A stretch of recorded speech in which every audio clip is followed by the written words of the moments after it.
I used to hustle, overspend, undercharge, and wonder why money was still avoiding me until I stopped doing these 7 deadly things that were killing my ability to attract wealth. But once I stopped doing them, once I dropped these bad habits, that's when money started flowing in and everything changed for me. Becoming a magnet for more money wasn't just about what I was doing to attract and create more money in my life, but it was also, and maybe even more importantly, about what I wasn't doing and what I stopped doing that really made the biggest difference. By the end of this video, you'll have full permission to let go of these bad money and mindset habits too. And I promise you, number 7 is going to change the way you think about making and manifesting money forever. By the way, if you're new here, hi, I'm Kelsey Gaida. I'm a best-selling author, and I help you to manifest a life that you love and love yourself through the process. And this is the Money Manifesting series. So make sure you're checking out the other videos in the series as well. Today, we're talking about habits you need to drop, starting with number 1. This made a huge difference for me, and maybe you can relate. Saying, I can't do it, or I can't afford it. This is very common programming that we carry with us from childhood, right? Our parents are always saying, oh, we can't afford that. Not right now, hon. Money doesn't grow on trees, blah, blah, blah. And then we just get it into our heads that, like, we can't afford things, and that's just the end of that. But what if instead of thinking, I can't afford that, you always shifted your thinking when you noticed that thought come up to something more along the lines of, how could I afford that? When can I afford that? I'm looking forward to the day when I can afford that. And then you just get creative in your problem solving mode and you're like, okay, I want to buy this $2 million property. Obviously, I don't just have $2 million. Maybe I need 20% down, 10% down, 5% down, whatever it may be. Can I crowdsource this money? Can I get a private loan? Can I ask the bank for a loan? Can I take a mortgage out on one of my other properties? Now, this is just a commercial real estate example because that's what my husband works in. So it's just in my head. But just because you can't afford something right now or you think you can't afford something, it doesn't actually mean that you can't or that you won't be able to in the future or that you couldn't if you were just more open and more creative. So I never say that I can't afford something, that I'm broke, that I don't have the money for it. I just say things like, that's not important to me right now. I'm not allocating resources to that at the moment. I don't need it. I don't want it. Or if I do want it and I genuinely can't afford it, I don't say out loud, I can't afford it. I just think, how could I afford it? Look forward to the day when I can.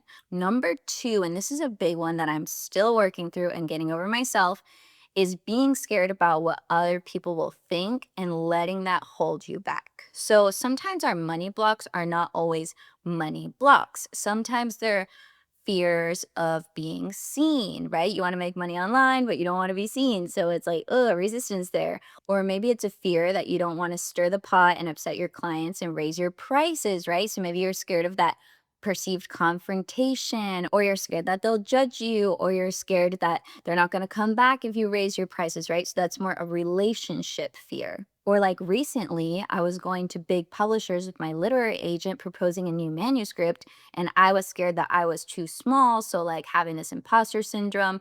Who am I to be playing with the big dogs? Who am I to be pitching this manuscript to these huge publishers? Like, just having the fear of not being good enough, not being big enough, not being well established enough. Technically, none of those fears or pieces of resistance had to do with money, but they were blocking the money flow. So right now I still work as a hairstylist part-time, and it took me years to get to the prices that I'm charging now. But it didn't need to take me years because my skill set has not improved that much from 2 years ago, right? I had already mastered the craft. I'm still doing it amazing. But the only difference is now that I have the confidence and the embodiment to charge what I'm worth, I finally had the guts to do it.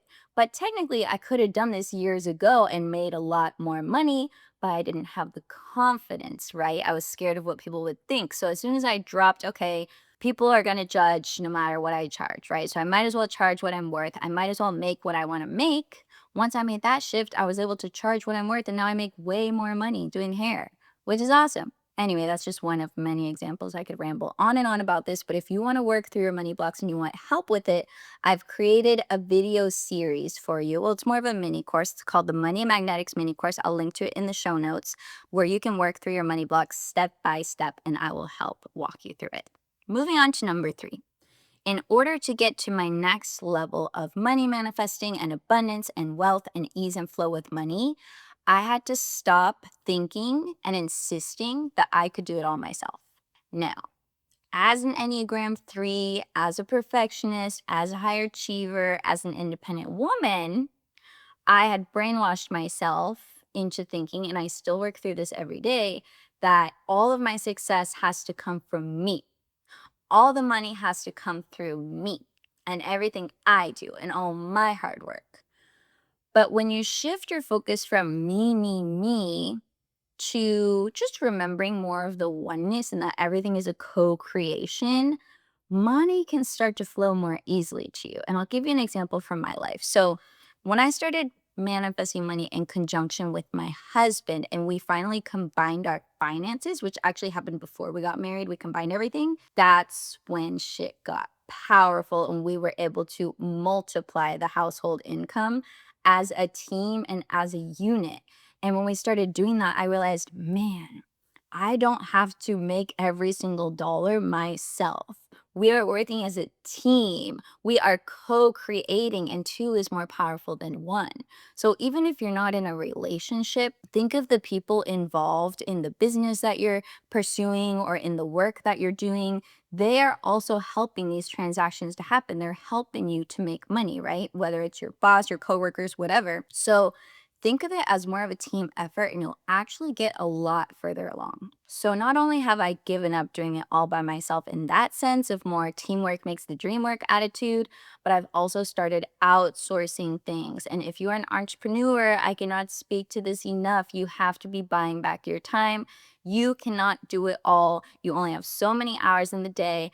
Delegate the things that don't bring you excitement or joy or you're not good at, give them to someone else and you'll be so much better off for it. So Lindsay is a co-host of my podcast, Hi VIBIN. We finally, after years, decided to outsource our podcast editing, which I had been doing previously, which was such a drain on my energy, like 2 days every week to produce this free podcast for people when I could be better utilizing that time for something like this so I can teach and present online, be in my zone of genius, write a new book, write an amazing Substack article. Like instead of serving, I was working for myself in ways that I didn't need to be doing, right? So analyze your life. It doesn't even have to be working. It can be laundry, it can be cleaning, it can be childcare. Like, what are some things that you can start to ask for help, get support around, potentially pay people and outsource people to do those for you?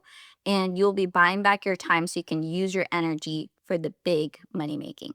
The fourth thing I stopped doing was spending money on stuff that I didn't really need or stuff that didn't really matter to me. So maybe this had something to do with turning 30 and just adopting the whole quality over quantity. So now I don't do as much like mindless shopping or buying stupid stuff that I don't need. But at the same time, it's like, if you want money to come to you, you have to have a good container for it. And your container can't be full of holes where money is slipping out and being wasted. So you want to look at your life, do an inventory, and plug up all the holes where money is being wasted so that you can be a better conduit for wealth.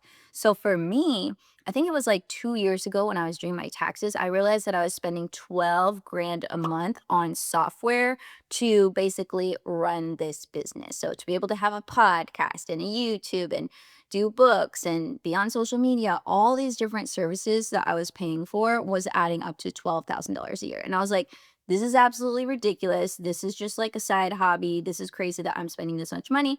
So last year I got it down to 7,000. This year I'm trying to get it down to 3,000. We'll see if I can do that. But when I looked at the subscriptions and saw overlap, and I was like, well, I don't really need this, and I can use this one for both of these things. And when I started to consolidate, I felt like I was being a better conduit for money and I wasn't being wasteful with the resource. And that just gave me an energetic boost to be like, money, come to me. I am good at managing you. I'll put you in places where you are needed and nowhere else, right? So That is a really powerful way to shift your energy when it comes to money. Plug the holes, which leads me beautifully into my next point, which is I used to think of myself as a money creator and a money receiver, right? Like that's what you learn about in the manifesting space. But only recently did I add to that. That not only am I a receiver and a creator of money, but I'm also a conduit and an allocator of resources, and I'm a money multiplier. So money is trusting me to be a good steward, to be a good host of it, to put it to good use, which only builds on my last point even further. Because the truth is, money isn't actually yours. Just like land isn't actually yours, just like your pet isn't actually yours. Like you are a temporary steward of this thing. It might be in your bank account right now, but it's flowing through there into other people's accounts and this account and this place and that cause and this thing. And money's always moving. Nobody really owns it, even if you have a lot, right? Like from a spiritual, zoomed out level. So when you think of yourself as a healthy pass through for money where it's coming to you and it's passing through and it's coming and it's passing through and it's always cycling, not in a way where you feel threatened, like, it's leaving me, but in a way where like you're so full of money that the excess has to pass through. That's a very powerful place to be, vibrationally speaking, when it comes to money. Okay, number six, and I'm sure you can relate to this one. I used to tie my worth so much to a specific number or an outcome, right? I've made it when I have this many followers. I will feel rich when I have this amount of money in the bank. But it's not that simple. And your money is not your only measure of worth. And money is not the only measure of success, even though society would have you believe otherwise. So, what I do now, or what I have done, is I've shifted my definition of success in the way I measure it in my mind by how fulfilled am I? How creative am I being? Am I growing? Am I generally making more money than I used to? Like looking for improvements and yes, taking certain measurements, but not like this amount or I suck, this amount or it's never going to happen, this amount by this date or else I'm going to judge myself forever, right? That's not helpful. So going more general and just looking for growth and overall success in your life is going to fill you up so much more, and from that place, money manifestation becomes 10 times easier. And number seven, which I promised would be a good one, and you might have heard me said it before, but it's worth saying again because it's so important. I used to think that the only way to make more and more money was to work harder and harder. And that is a belief I have had to drop, because if you believe that money needs to be harder and harder to get to the next and next level, you're not going to manifest it, because you're going to be like, I'm already burnt out. I'm already working freaking super hard. Like, how can I give more? How can I do more? Like, you can't, right? So it's not actually always about working harder, it's about working smarter. And then eventually it's about making your money work harder for you. The truth is, it's not the hardest working people who make the most amount of money. Otherwise, the hardest working people would have the most money, right? Teachers, janitors, social workers. There are people out here doing good work and they are not getting paid accordingly. But that's because hard work alone doesn't necessarily equal gains. If you want real money gains, it's about strategy, it's about multiplication, it's about using the tax code to your advantage, it's about leveraging debt, right? It's about knowing how to play the game of money, which I'm not going to teach you the game of money because I'm not a financial guru, I'm not a financial expert, I'm your energetic guide. But I will encourage you to learn about personal finance and to put yourself on the timeline of getting better and better with money so you can become more and more wealthy. And once you can separate the hard work narrative from the more money outcome, you free yourself from the pressure of it has to be harder and harder the more I level up, to actually the more money I make, the easier it gets, the more masterful I become with money, the more it multiplies, and then just gets better and better, higher and higher, easier and easier. Doesn't that feel better?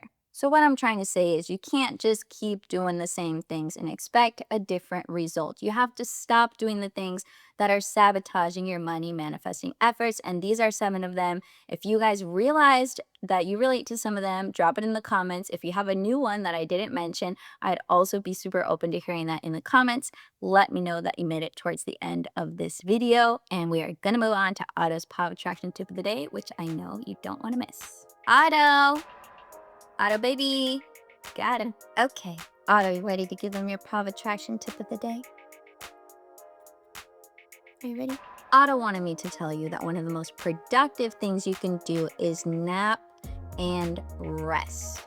When you nap and rest, you naturally allow yourself to be in a receiving state for more joy, more snuggles, more nourishment, and yes, even more money. Don't be fooled to think that you have to go to manifest money. Resting is a part of your business plan. So there you have it. It's not always about what you're doing. It's also about what you're not doing. So make sure to let me know in the comments what you're not doing anymore. Make a pledge of allegiance here. Super excited to hear about it and support you. And if you love this video, make sure to watch the other money manifesting videos in the series. We'll see you next time. Are you asleep with your eyes open?